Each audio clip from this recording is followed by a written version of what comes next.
Shalom teman-teman, puji syukur kepada Tuhan atas kesempatannya sehingga hari ini kita bisa bersama-sama beribadah kepada Tuhan. Teman-teman, walaupun dalam kondisi tidak ideal ini, mari sama-sama kita mempersiapkan hati kita, kita bersaat teduh sejenak untuk beribadah di hadapan-Nya. Mari sama-sama kita bersaat teduh.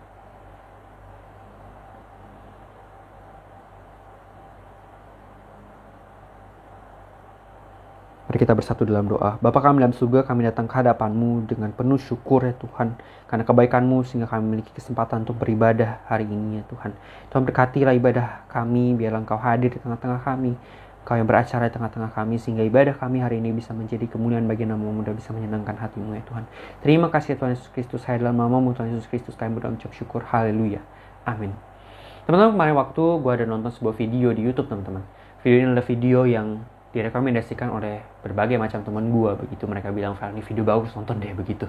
Lalu akhirnya gue nonton video ini. Video ini adalah video podcast Deddy Corbuzier dengan Dr. Tirta teman-teman.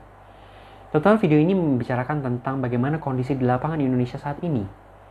Di mana kondisi saat ini Indonesia banyak sekali orang gak bisa makan teman-teman. Ekonomi hancur-hancuran dan orang-orang gak punya penghasil. Nah, perbincangan ini terus berlanjut sampai akhirnya keluar sebuah statement dari Dr. Tirta, teman-teman. Dia mengatakan begini, "Bro,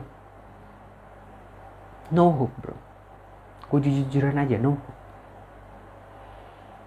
Teman-teman, seketika gue ngerasa gentar, gue ngerasa takut, dan gue ngerasa sedih teman-teman. Bercampur jadi satu, begitu. Tapi teman-teman, setelah gue nonton video itu, begitu ya, gue buka handphone gue dan gue scroll handphone gue begitu. Dan di handphone gue seperti biasa ada sebuah aplikasi Alkitab yang selalu memberikan ayat-ayat setiap harinya dan berganti setiap harinya begitu dengan ayat baru. Dan hari itu teman-teman, ayat yang diberikan adalah Ayub 42. Ayat yang pertama dan kedua teman-teman. Berkata demikian teman-teman. "Maka jawab Ayub kepada Tuhan, aku tahu bahwa Engkau sanggup melakukan segala sesuatu dan tidak ada rencanamu yang gagal."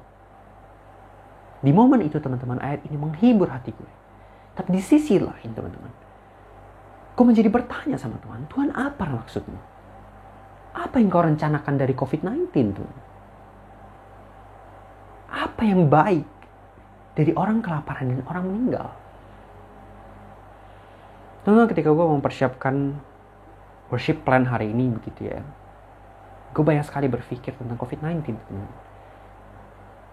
Dan dalam pikiran gue begitu, COVID-19 ini sebenarnya menggambarkan seberapa kita rapuh, teman-teman. Seberapa kita tidak berdaya.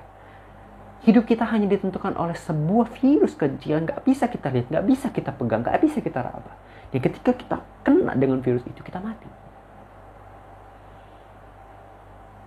Virus ini yang membuat kita dulunya harus kita bisa bertemu, sekarang gak bisa.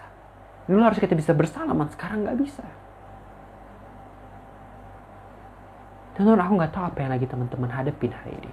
Aku gak tahu apa yang lagi teman-teman gumulin saat ini. Tapi teman-teman, ketika teman-teman ngerasa teman-teman gak punya harapan dan teman-teman ngerasa bahwa teman-teman putus asa teman-teman, ada satu hal yang aku pengen ingetin teman-teman, bahwa jangan pernah sekalipun berharap dengan dunia ini. Karena dunia ini no hope, dunia ini hopeless dan tidak ada harapan.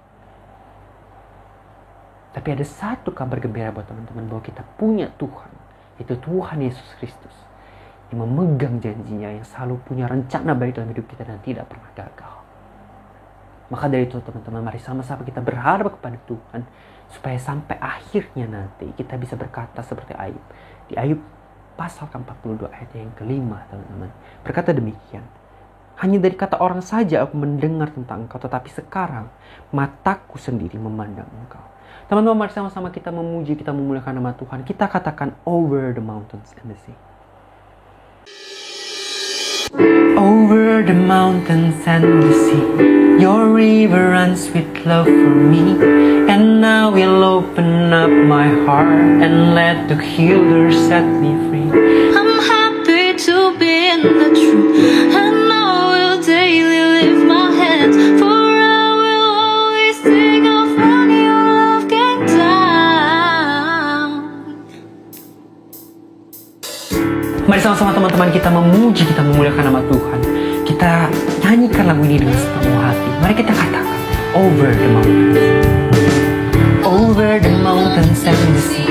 Your river runs with love for me, and now will open up my heart and let the healer set me free. I'm happy to be in the truth, and I will daily lift my hands, for I will always sing of when your love came down. I could sing of your love forever. I could sing of your love forever. I could sing of your love forever. I could sing of your love forever. All I feel like dancing is foolishness, I know.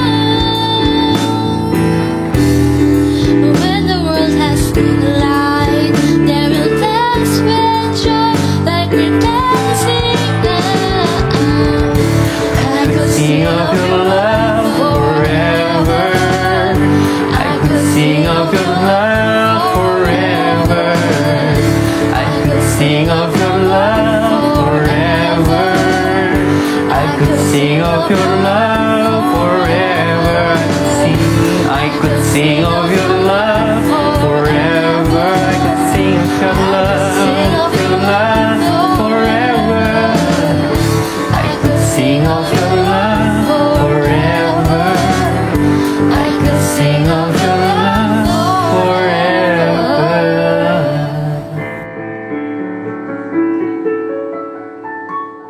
Shalom Jemaat PD Lumina Gracia, saya Henny Kristianus, senang sekali bisa melayani Anda dalam ibadah online.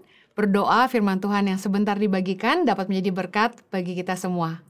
Mari kita siapkan hati kita untuk mendengar firman Tuhan, mari kita berdoa. Bapa, kami bersyukur buat hadirat-Mu di tengah-tengah kami. Bersyukur Tuhan untuk penyertaan-Mu sepanjang minggu ini. Berdoa agar Roh-Mu sungguh-sungguh berbicara buat kami dan firman-Mu mengajar kami kebenaran dan apa yang Tuhan mau kami hidupi. Beri kami hikmat dan wahyu supaya kami bisa memahami firman-Mu dengan bahasa yang mudah kami mengerti. Tolong hamba-Mu Tuhan, karena sungguh tanpa Engkau hamba tidak mampu. Biar hanya Kristus yang selalu dipermuliakan dalam hidup kami. Demi nama Yesus kami berdoa. Amen. Senang sekali bisa kembali melayani. Saya percaya kasih karunia Tuhan senantiasa menyertai hidup kita semua. Hari ini saya akan berbicara tentang berdamai dengan diri sendiri. Satu hari saya diingatkan bagaimana saya berdamai dengan diri saya, dan saya percaya bahwa ini yang Tuhan mau saya bagikan hari ini. Setiap kita pasti punya hal-hal yang kita nggak suka tentang diri kita sendiri. Kecuali orang-orang yang overconfident tentang dirinya sendiri tentunya. Tapi seberapa baik Anda mengenal diri Anda? Satu hari di sekolah Alkitab, waktu saya masih di Australia, salah satu dosen meminta kami, para siswanya, untuk menuliskan sebanyak-banyaknya hal-hal yang menjadi kekuatan kami dan hal-hal yang menjadi kelemahan kami, termasuk hal-hal yang kami nggak suka tentang diri kami sendiri. Jujur, selama bertahun-tahun dalam hidup saya nggak pernah jujur pada diri sendiri bahwa ada hal-hal yang saya nggak suka tentang diri saya. Mungkin Anda sama dengan saya bahwa kita mungkin belum pernah betul-betul jujur kepada diri sendiri. Saya nggak suka sama diri sendiri. I don't like myself.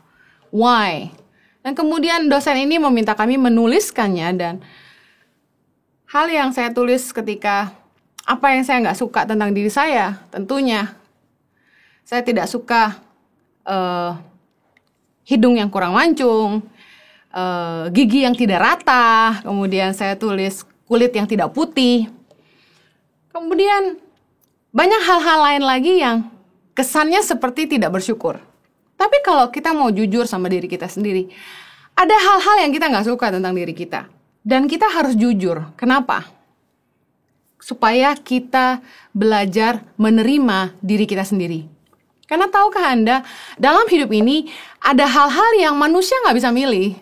Yang pertama, lahir dari orang tua seperti apa? Harmoniskah? Tidak harmoniskah? Termasuk lahir dengan suku apa, ras apa, miskin atau kaya. Dilahirkan dengan fisik seperti apa? Warna kulit, bentuk wajah, warna rambut, bentuk rambut. Dilahirkan di mana? Tentu kita harus belajar bersyukur dengan kenyataan kita lahir seperti apa. Kita harus bersyukur untuk semua pemberian Tuhan dalam hidup kita. Tapi pada kenyataannya kita harus mengakui bahwa ada hal-hal yang kita nggak suka tentang diri kita. Supaya kemudian kita bisa bersyukur. Ketika saya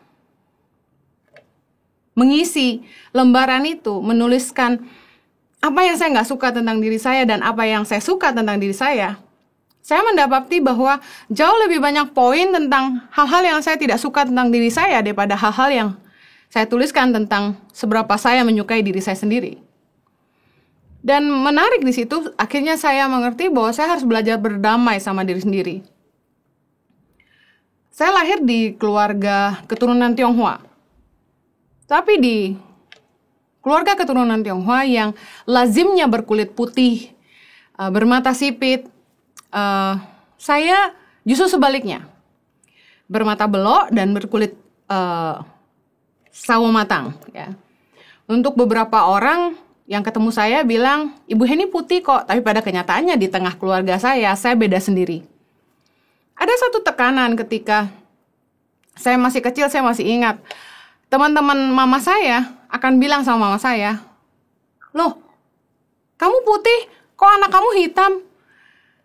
Saya rada gemes sama orang-orang yang gak mikir kalau ngomong dan sembarangan cuap dan gak sadar bahwa perkataan tuh harus dipikir baru diomong. Dan seringkali kita gak sadar bahwa celotehan kita yang spontanitas itu bisa merusak gambar diri orang lain. Saya yakin dengan cepat kita menjatuhkan orang daripada memuji orang lain. Kita bikin games, mengucapkan pujian spontan, dan mengucapkan ejekan spontan. Saya jamin, pasti lebih cepat ngejek daripada muji. Saya belajar berdamai sama diri saya sendiri. Bahwa saya memang dilahirkan seperti ini. Tapi waktu itu sebagai anak kecil, saya nggak suka diri saya. Karena yang saya ingat selalu omongan orang-orang yang berkata kepada saya bahwa mama saya putih dan saya hitam. Saya merasa tidak cantik. Saya merasa saya berbeda. Bahkan kakak dan adik saya kerap kali ketika saya kecil mengejek saya dan berkata, anak pungut. Dan mama saya juga suka bergurau waktu itu. Oh iya, mama salah ambil di rumah sakit. Dan seperti itu. Gurauan-gurauan yang secara tidak sadar itu terekam di alam bawah sadar saya. Dan saya mulai tidak suka pada diri sendiri. Agak sedikit minder ketika duduk dengan celana olahraga yang pendek, berjejer dengan teman-teman lain yang tentu kakinya lebih putih, berwajah lebih mulus dan putih. Terlebih ketika melihat model-model iklan di TV majalah berkulit putih mulus dan langsing, saya yakin gak cuma saya, pasti membuat beberapa wanita depresi. Tapi mari saya bukakan bahwa benar kita harus bersyukur dengan apa yang kita punya hari ini, dengan bagaimana Tuhan menciptakan kita hari ini. Karena Kejadian 1 ayat 27 berkata, Allah menciptakan manusia itu menurut gambarnya. Menurut gambar Allah, diciptakannya dia laki-laki dan perempuan, diciptakannya mereka. Amazing banget kalau kita ternyata diciptakan menurut gambarnya Tuhan. The image of God. Perfect. Sempurna. Dan di dalam Kejadian 1 ayat 31 dibilang ini, maka Allah melihat segala yang dijadikannya itu sungguh amat baik. Jadilah petang dan jadilah pagi, itulah hari ke-6. Tahukah Anda bahwa Tuhanlah yang menciptakan standar ukuran baik? Manusia menetapkan ukuran baik itu putih, langsing, tinggi, mancung, belok, bibir tipis. Dan membuat orang yang tidak lahir demikian merasa tidak cantik. Bahkan mungkin frustasi. Anoreksia merupakan salah satu penyakit yang disebabkan karena wanita-wanita takut gemuk. Siapa sih yang nggak pengen langsing hari ini? Kita sampai menyiksa diri sendiri. Kita buang makanan enak dan kita gantikan makanan kita dengan makanan sehat supaya kita pengen langsing. Kita olahraga, jalan, naik sepeda, dan sebagainya karena kita pengen kurus. Tapi tahukah Anda bahwa Tuhan menetapkan ukuran cantik, Tuhan menetapkan ukuran baik, bukan manusia. Kalau Anda diciptakan seperti apa hari ini, bersyukurlah karena itulah pemberian Tuhan yang sempurna. Ketahuilah di mata Tuhan, Anda sungguh amat baik.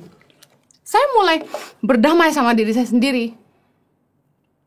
Ketika saya dipanggil Tuhan ke Indonesia dan keliling ke pulau-pulau, berkumpul dengan anak-anak Papua, NTT yang tentunya warna kulitnya lebih gelap dari saya. Satu titik saya merasa bahagia, karena untuk pertama kalinya dalam hidup saya merasa putih. Dan lucu sekali, bagaimana kita memberikan penilaian cantik dikonotasikan dengan kulit putih. Padahal sebenarnya buat orang asing yang berkulit putih, mereka sendiri mencari matahari supaya punya kulit yang coklat. Dan kemudian orang asing yang putih-putih justru lebih suka dengan lawan jenis yang kulitnya lebih gelap. Karena menurut mereka lebih sensual, lebih seksi. Siapa sih yang menetapkan ukuran baik? Ayo mulai terima dirimu sendiri. Saya keturunan Tionghoa asli. Tapi anehnya, tidak suka makanan Chinese. Ada hal-hal yang sifat orang Chinese yang saya nggak suka. Dan saya sempat, bukan menyesali, tapi tidak terlalu senang ketika saya dianggap Chinese. Saya selalu bilang, I'm Asian. Saya orang Asia. Dan ternyata banyak orang Chinese yang bangga menjadi orang Chinese. Saya nggak mau bahas soal suku. Saya nggak mau bilang bahwa Chinese lebih baik daripada orang lain. Tapi saya mau bilang, mungkin Anda seperti saya. Anda nggak suka lahir di suku apa. Anda nggak suka dengan fisik Anda. Anda nggak suka dengan apapun yang Anda punya hari ini. Jari yang nggak lentik, tubuh yang tidak langsing, tubuh yang tidak tinggi, dan lain sebagainya. Tapi saya mau bilang ini, di mata Tuhan, Anda sempurna. Bahwa apa yang Dia berikan buat kita sungguh amat baik. Saya mau masuk dalam 3 hal tentang bagaimana kita bisa berdamai dengan diri sendiri. Yang pertama, jangan tinggal dalam kesalahan di masa lalu.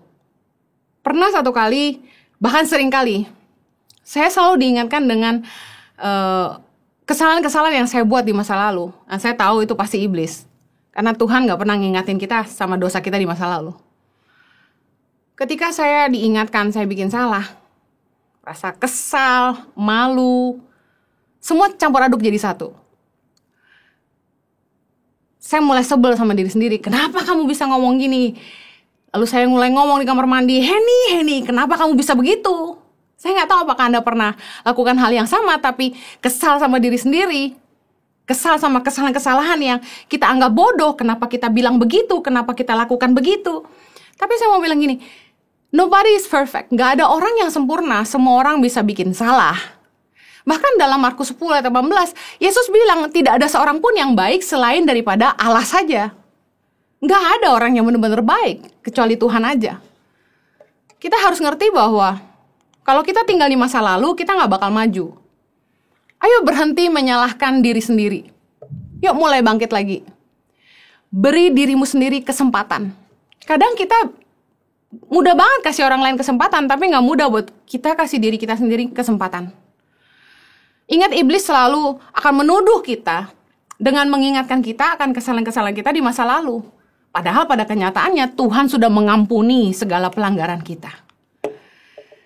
Jangan tinggal di masa lalu. Jangan tinggal di dalam kesalahan di masa lalu. Yesaya 43 ayat 18. Firman-Nya, janganlah ingat-ingat hal-hal yang dahulu dan janganlah perhatikan hal-hal yang dari zaman purbakala. Ayat 19, lihat, aku hendak membuat sesuatu yang baru, yang sekarang sudah tumbuh, belumkah kamu mengetahuinya? Ya, aku hendak membuat jalan di padang gurun dan sungai-sungai di padang belantara. Tuhan sendiri nggak mau kita ingat yang dulu-dulu. Tuhan akan lakukan yang baru dalam hidup kita kalau kita nggak tinggal di masa lalu. Filipi 3 ayat 13. Saudara-saudara, aku sendiri tidak menganggap bahwa aku telah menangkapnya, tetapi ini yang kulakukan. Aku melupakan apa yang telah di belakangku dan mengarahkan diri kepada apa yang di hadapanku. Orang yang tinggal di masa lalu tidak akan maju. Orang yang tinggal di masa lalu tidak akan maju. Kita nggak akan bisa mengarahkan diri kita kepada apa yang ada di hadapan kita kalau kita nggak bisa melupakan apa yang ada di belakang kita. Orang yang udah mulai kehilangan visi, orang yang udah mulai sakit hati, biasanya akan mulai ngungkit-ngungkit masa lalu. Ayo jangan lagi tinggal di dalam kesalahan di masa lalu. Hal yang kedua untuk kita berdamai dengan diri sendiri adalah jangan tinggal dalam self-pity. Salah satu cara kerja iblis adalah membuat kita mengasihani diri kita sendiri, bukannya belajar dari setiap masalah dan kesalahan kita. Saya mau bilang bahwa mengasihi diri sendiri tidak sama dengan mengasihani diri sendiri. Karena ketika kita mengasihani diri kita sendiri, kita nggak akan belajar apa-apa. Ada istilahnya victim mentality. Apa itu? Mentalitas orang yang selalu menuduh atau menyalahkan orang lain yang membuat hidupnya menderita. Dia nggak sadar bahwa setiap masalah yang timbul itu juga ada kontribusi dari kesalahannya juga. Ketika rumah tangga mulai pecah, bermasalah, kesalahan bukan cuma di satu pihak, pasti dari keduanya. Roma 8 ayat 28 bilang gini, kita tahu sekarang bahwa Allah turut bekerja dalam segala sesuatu untuk mendatangkan kebaikan bagi mereka yang mengasihi Dia, yaitu bagi mereka yang terpanggil sesuai dengan rencana Allah. Kalau kita percaya sama Tuhan bahwa Dia turut bekerja di dalam segala sesuatu, saya percaya segala sesuatu bicara soal hal-hal yang baik maupun hal-hal yang buruk. Ketika kita harus melewati penderitaan, ketika kita harus ngelewatin hal-hal yang gak enak, masa-masa sulit, tentu saat-saat itu berat buat kita ngelewatinnya. Mungkin kita nangis, mungkin kita tertekan, kita stres, kita menderita. Tapi saya mau bilang gini, terus percaya sama Tuhan.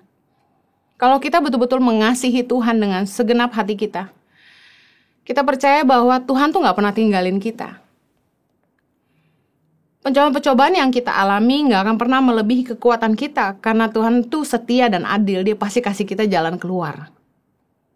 Percayalah bahwa selalu ada hal baik yang bisa kita petik dari setiap keadaan yang tidak baik.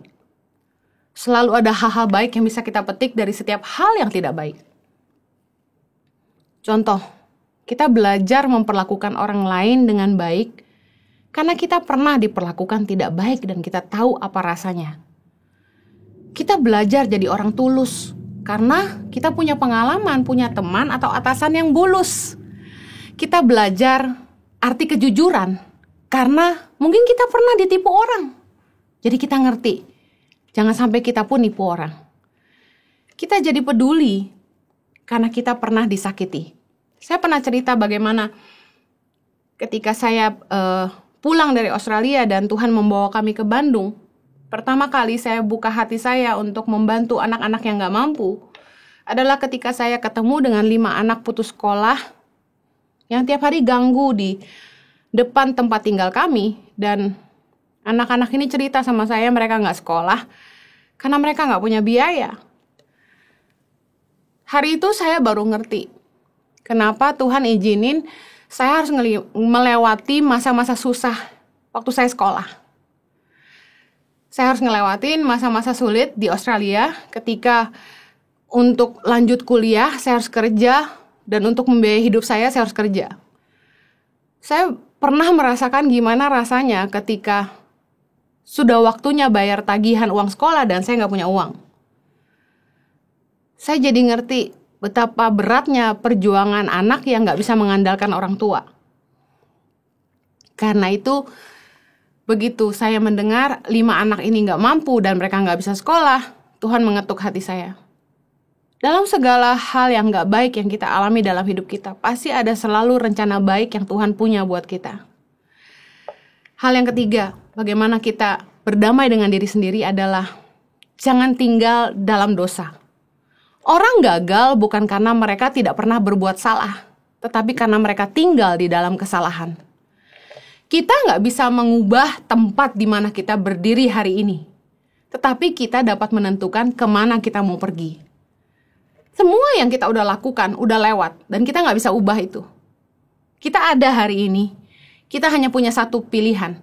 Kita ingin terus melakukan dosa atau kita mau menghentikannya.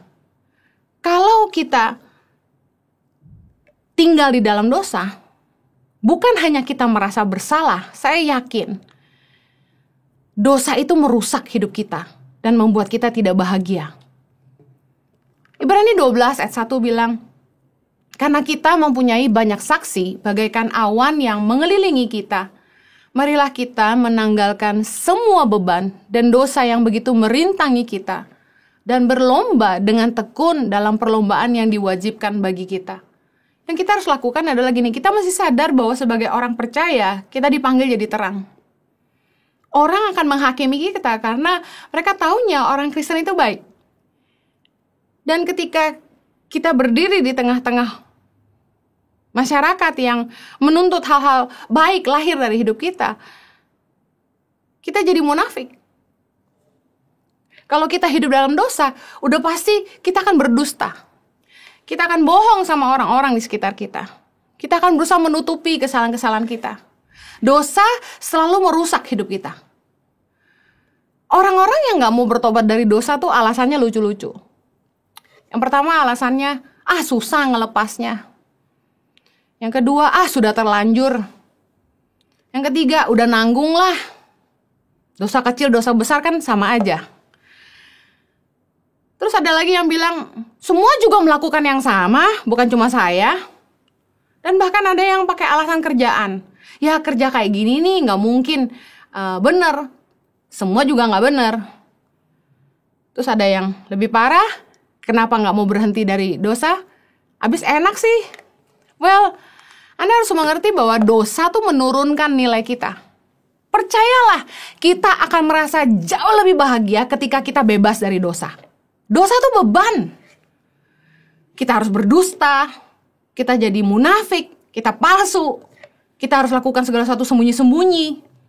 Dari satu kebohongan, itu akan selalu lahir kebohongan yang lain. Kalau kita mau bahagia, kita harus menanggalkan beban dosa kita. Tanggalkan semua kebohongan kalau kita ingin hidup lebih tenang. Yesaya 1 ayat 16-18 berkata begini, basuhlah, bersihkanlah dirimu. Jauhkanlah perbuatan-perbuatanmu yang jahat dari depan mataku. Berhentilah berbuat jahat. Belajarlah berbuat baik. Usahakanlah keadilan. Kendalikanlah orang kejam. Belalah hak anak-anak yatim. Perjuangkanlah perkara janda-janda. Marilah, baiklah kita berperkara, firman Tuhan. Sekalipun dosamu merah seperti kirmizi, akan menjadi putih seperti salju. Sekalipun berwarna merah seperti kain kesumba, akan menjadi putih seperti bulu domba. Tuhan akan memulihkan hidup kita dan mengampuni dosa-dosa kita, dan gak akan lagi ingat-ingat dosa-dosa kita. Kalau kita sungguh-sungguh mau membasuh diri kita dari segala dosa, meninggalkan semua dosa-dosa yang kita lakukan, bertobat sungguh-sungguh. Saya tahu bagi beberapa kita benci sama diri kita sendiri. Kita sebenarnya marah sama diri sendiri. Kenapa? Karena kita tahu kita hidup dalam dosa. Kenapa nggak bisa lepasin dosa? Apapun alasannya. Dengar baik. Mintalah anugerah Tuhan untuk menjauhkan apa yang sulit kita tolak. Menjauhlah dari medan dosa. Menjauhlah dari pergaulan yang salah. Jangan mencobai diri sendiri. Kalau kita tahu ada hal-hal yang bisa membuat kita jatuh, jangan malah jalan ke situ. Kita harus berani meninggalkan pergaulan yang salah, yang terus membuat kita hidup lama. Beri kesempatan buat dirimu sendiri, ayo bangkit lagi. Akui dosa di hadapan Tuhan, minta anugerahnya untuk memulihkan kita. Saya tutup dengan Galatia 6 ayat yang ke-7 berkata begini, jangan sesat, Allah tidak membiarkan dirinya dipermainkan. Karena apa yang ditabur orang, itu juga yang akan dituainya. Ingat baik bahwa hidup ini tabur tuai. Hidup cuma sekali, jangan lakukan yang kita akan sesali. Mari berdamai dengan diri kita. Bersyukur buat apa yang Tuhan sudah berikan kepada kita hari ini. Percayalah bahwa semuanya itu sungguh amat baik bagi Tuhan. Jangan tinggal di masa lalu. Mari ampuni dirimu sendiri dan berikan kesempatan yang baru. Jangan tinggal dalam self-pity. Orang yang mengasihani diri sendiri tidak akan belajar apa-apa. Jangan menyalahkan orang lain atas perbuatan kita. Yang terakhir, jangan tinggal di dalam dosa. Ayo berdamai dengan Tuhan. Saya percaya hidup Anda akan lebih bahagia. Mari kita berdoa. Kiranya kasih karunia-Mu memampukan kami untuk melakukan firman-Mu. Tuhan, hamba-Mu berdoa, merdekakanlah anak-anak-Mu. Supaya mereka merdeka dari penolakan terhadap diri sendiri. Mereka merdeka dari gambar diri yang buruk. Mereka merdeka dari tekanan, dari dosa. Tuhan, firman-Mu memerdekakan. Tolong mereka Tuhan, aku berdoa, kuasa Roh Kudus-Mu sanggup bekerja. Lewati batas ruang dan waktu. Demi nama Yesus kami berdoa. Amen. Puji syukur kepada Tuhan atas firman yang diberikan kepada kita melalui hamba-Nya. Teman-teman, berbahagialah teman-teman yang mendengarkan firman Tuhan, tapi tidak hanya mendengarkan, tapi juga melakukan dalam kehidupan sehari-hari, teman-teman. Teman-teman, untuk meresponi firman Tuhan atas kebaikan Tuhan, mari sama-sama kita memberikan persembahan yang terbaik kepada Tuhan. Bukan soal nominalnya, teman-teman, tapi yang terpenting adalah mari kita mempersembahkan hidup kita kepada Tuhan. Bagi teman-teman yang ingin memberikan persembahan, teman-teman silahkan scan QR Code yang ada di layar kaca teman-teman ataupun mentransfer ke rekening yang sudah tercatat di layar kaca teman-teman. Dan teman-teman untuk meresponi firman Tuhan ini, mari sama-sama kita puji, kita muliakan nama Tuhan. Mari kita nyanyikan lagu Ku Kan Terbang.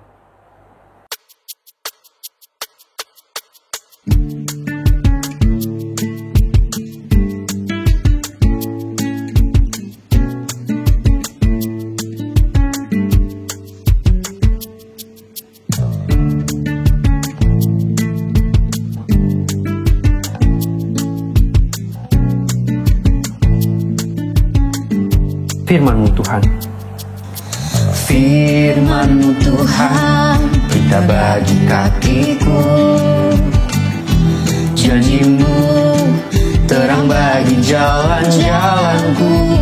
Kebenaran-Mu menuntunku setiap hari.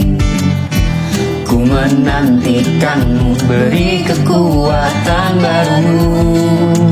Ku kan terbang tinggi di awan bersama-Mu dalam kemuliaan. Sebab firman-Mu teguh menopang. Ku kan aman di dalam-Mu Tuhan. Mari sama-sama kita ulang lagu ini dari awal. Kita puji, kita muliakan namanya dengan sepenuh hati kita. Kita katakan, firman-Mu Tuhan, pelita bagi kakiku. Firman-Mu Tuhan, pelita bagi kakiku. Janji-Mu terang bagi jalan-jalanku. Kebenaran-Mu menuntunku setiap hari. Ku menantikan, beri kekuatan baru. Ku kan terbang tinggi di awan bersama-Mu dalam kemuliaan. Sebab firman-Mu teguh menopang. Ku kan aman di dalam-Mu Tuhan. Mari kita sama-sama katakan sekali lagi. Ku kan terbang tinggi di awan bersama-Mu dalam kemuliaan. Sebab firman-Mu teguh menopang. Ku kan aman di dalam-Mu Tuhan. Ku kan aman di dalam-Mu Tuhan. Sekali ku kan aman. Ku kan aman di dalam-Mu Tuhan.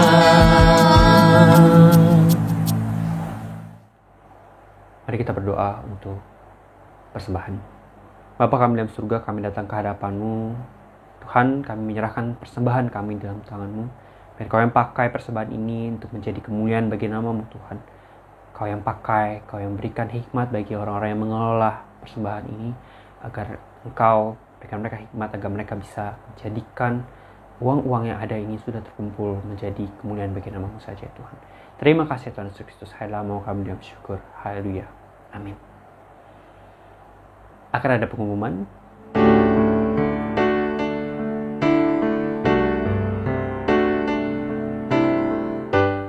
Sampai di sini aja ibadahnya teman-teman untuk TGIF hari ini. See you di semua platform lainnya dan acara-acara Lumina lainnya. Bye.